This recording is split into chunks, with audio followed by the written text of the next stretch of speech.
अब जो मैं आपको दिखाने जा रहा हूँ वो मैं आपको दिखाने जा रहा हूँ पाब्लो एस्कोबार की सच्चाई। जो लोग उसको अच्छा आदमी मानते हैं, आइडियलाइज़ करते हैं, अब मैं बताता हूँ उसने कितने गंदे गंदे और बेकार काम करे थे। कहाँ का उसने बॉम्ब ब्लास्ट करवाया, किस किस को उसने मरवाया।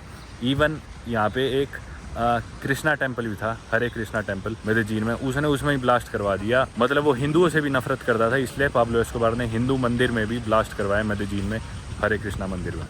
सबसे पहला तो ब्लास्ट करवाया उसने अमेरिकन एम्बेसी में, यूएस एम्बेसी में। उसके बाद ये जो है पैलेस ऑफ जस्टिस, इसमें थे उसके कुछ एविडेंस पाब्लो एस्कोबार के। तो इसने पूरा पैलेस में लोगों को किडनैप करवाया और जो वर्कर्स थे उन्हें बंदी बना लिया गया और अपने आदमी भेजे और बोला कि अंदर सारे मेरे कागज जला दो। तो इस पर अटैक करवाया गया और जब पुलिस ने उन लोगों को बचाना चाहा तो पुलिस को पता नहीं था कौन पाब्लो के आदमी है, कौन लोकल लोग है, कौन वर्कर्स है। तो बहुत गलत लोग भी पुलिस ने भी मार दिए गलती में और इस चीज़ पे अभी भी इन्वेस्टिगेशन चल रही है। 3 अप्रैल 1988 को श्री हरे कृष्णा मंदिर के ऊपर पाब्लो एस्कोबार ने बॉम्ब ब्लास्ट कराया मेदेजीन में। उसके अलावा जो ज्यूज होते हैं यानी कि यहूदी, वो सिनागोग में पूजा करते हैं, उनके सिनागोग में ब्लास्ट करवाया। देखते जाओ कितने कितने जगह, कोई इसने दफ्तर नहीं छोड़ा, कोई इसने मंदिर।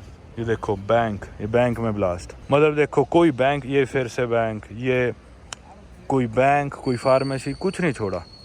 ये देखो pharmacy, pharmacy, bank, pharmacy, pharmacy, pharmacy, pharmacy, cafeteria. ये देखो ये यहाँ पे एक डिस्को था, यानी कि पोब्लादो एरिया में काफ़ी अच्छा नाइट क्लब था, उसमें ब्लास्ट करवा दिया। मतलब अब पाब्लो एस्कोबार का मकसद यूँ नहीं था कि भाई किसी से बदला लेना है या फिर अपनी जान बचाने के लिए किसी को मारना है। उसको मतलब ये था कि मारना है बस, मेरे को जो भी कोई हो मैं मारूंगा, अपना दबदबा दिखाऊंगा, सरकार को पता चले मैं क्या आदमी हूँ। बिना बात ही लोगों को मरवा रहे, कहीं भी ब्लास्ट करवा रहे, पागल हो लिया था दरअसल वो इंसान। और यही नहीं, पाब्लो को ना एक मिनिस्टर मरवाना था, तो उस मिनिस्टर को एक प्लेन में फ्लाई करना था। तो पाब्लो एस्कोबार ने क्या करा, पूरी फ्लाइट में ही बॉम्ब ब्लास्ट करवा दिए। 107 लोग थे, सारे के सारे मारे गए। और उस मिनिस्टर को इंटेलिजेंस से खबर आई थी, उसने फ्लाइट तक बोर्ड नहीं करी थी। तो उसके अलावा पूरी फ्लाइट में हर आदमी मर गया। और मरा कैसे, एक बच्चे को उसने एक बॉक्सा दिया, बोला कि ये बॉक्स लेके तू प्लेन में चढ़ जा, और उसमें एक्चुअली बॉम्ब था। और उसने उस बच्चे का जब प्लेन उड़े तो ये बटन दबा दिया। उस बच्चे ने जब वो बटन दबाया, वो बच्चा तो मरना ही था और हर आदमी फ्लाइट में मर गया। जिसे मरवाना था वो फ्लाइट में चढ़ा ही नहीं, और जिसे मरवाना था ज़रूरी थोड़ी है कि वो भी बेकार आदमी हो या जो भी हो, पर मतलब बहुत ही बेकार और घटिया आदमी था पाब्लो एस्कोबार देखा जाए तो। ये देखो चलती जाएगी लिस्ट, चल कितना ही देख लो। ये देख लो दुनिया के किस टेररिस्ट ने भी इतने ब्लास्ट और लोग मरवाए होंगे जितने इसने मरवाए। देखो ये सारे ब्लास्ट है, मैं आपको एक एक दिखाने नहीं लग रहा, रुक के। ये देख लो होटल हिल्टन, होटल उड़वा दिया। कैसा आदमी था भाई, देखना। ये देखो कहीं ब्लास्ट, कहीं ब्लास्ट, कहीं ब्लास्ट, कहीं। मेरे समझ में नहीं आता लोग इस आदमी को रॉबिन हुड, बड़ी आदमी, हेल्पफुल कैसे बता सकते हैं भाई। एंड में भाई 1993 अंत था, ये सारे 1993 के जनवरी फरवरी के। ये लास्ट ब्लास्ट था उसका 19 अप्रैल का 1993 में। दिसंबर में फिर वो मारा गया था। इस टाइम तक वो कंट्रोल खो चुका था मेदेजीन सिटी पे। 1992 और 3 में जेल से वो फरार था और भाग रहा था। एंड में बस ये फालतू में ब्लास्ट करवाने लग रहा था। लास्ट के 1-2 साल तो अपना दबदबा खो चुका था, इसे ही पता था अंत नज़दीक है। How many people did Pablo Escobar actually got killed? It's not a official record, Okay. but you can say in this wall you see every hole over here means a life. Really? Every hole means a life. So over here is 47,000 holes, and the whole 47,000 47,000. Not only because Pablo Escobar, I want to be clear, during the war, it's yeah. during the war between cartels and all that stuff. Yeah. भाई इस दीवार में एक छेद का मतलब है एक इंसान की जान। और आप देखो इसमें कितने छेद है, हर जगह छेद हो रखे। ये देखो पूरे 47,000 छेद है भाई इस पे, यानी कि 47,000 लोगों की जान गई उस आदमी की वजह से इस पूरे कार्टेल के वॉर्स में। ये देखो, ये देखो जगह जगह।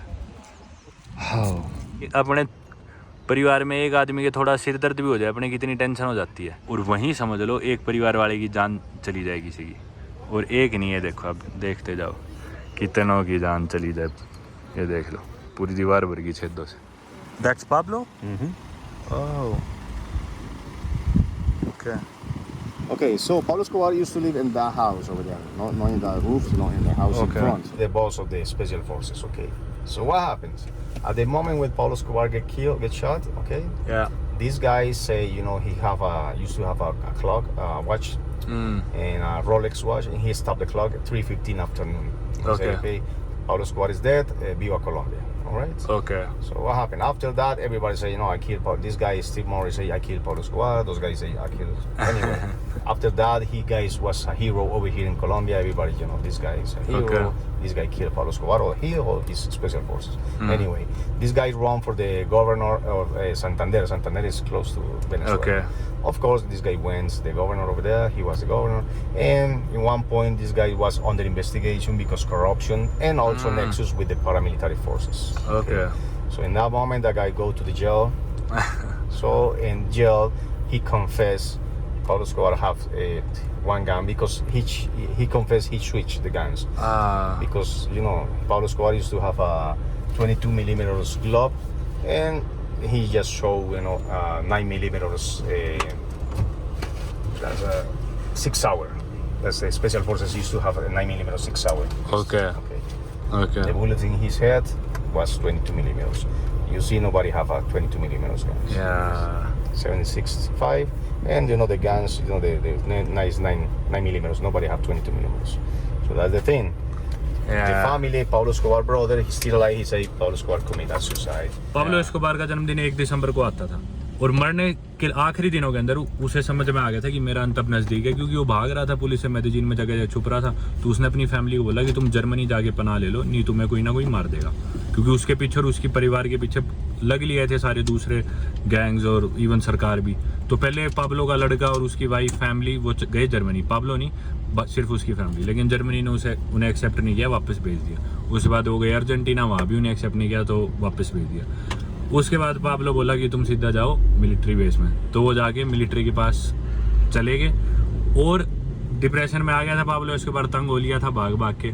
उसका जन्मदिन था 1 दिसंबर को, बार बार फ़ोन कर रहा फिर अपने लड़के को। बाद में उसके लड़के का भी आपने इंटरव्यू देखा हो तो उसने ये चीज़ कन्फेस करी है कि पाब्लो मेरे को, मतलब मेरा फादर मेरे को बार बार बताता था कभी वो टेलीफोन यूज़ मत करो, क्योंकि इंटरसेप्ट होते हैं, ये ट्रैक होते हैं, और टेलीफोन यूज़ करने का मतलब है कि खुदकुशी करना, तो कभी भी यूज़ मत करो। और उसने 7 बार फ़ोन करा अपने लड़के को जन्मदिन वाले दिन बात करने के लिए, और उसका लड़का बोला क्या कर रहे हो पापा, मैं समझ गया, फालतू की बातें कर रहा था, वो डिप्रेस्ड हो चुका था, दिमाग हाल गया था उसका। तो वो बोला क्या बात कर रहे हो आप, मेरे को पता है ये वो, आप फ़ोन क्यों कर रहे हो मेरे पास, आपको जब पता है ये सारी चीज़। वो किसी मैगजीन की बात कर रहा है, कोई स्टोरी सुना रहा है अपने लड़के को, बोल रहे पापा आप फ़ोन काटो। वो फ़ोन काटता फिर पाब्लो फ़ोन कर देता। ओबियसली फ़ोन ट्राई हो रहे थे, सरकार के पास लोकेशन आ चुकी थी पाब्लो की मौत पे रिवॉर्ड था $10 मिलियन का।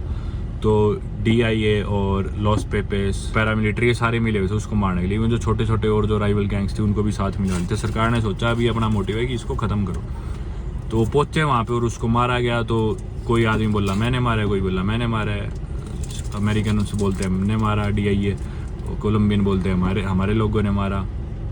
तो इसके ऊपर बहुत बड़ी डिबेट है, पर उन्हें $10 मिलियन दिए गए। और पाब्लो ने अपने लड़के को एक बात और कहा था कि अगर यूँ ना कि बिल्कुल फंस जाओ और मरना है तो खुदकुशी कर लो। और खुदकुशी कैसे करनी है, अपने राइट ईयर के ऊपर गोली मारना बंदूक से, और कहीं नहीं मुंह में या कहीं और मत मारना, क्योंकि बच सकते हो उसे, सीधा इधर मारना राइट कान के ऊपर।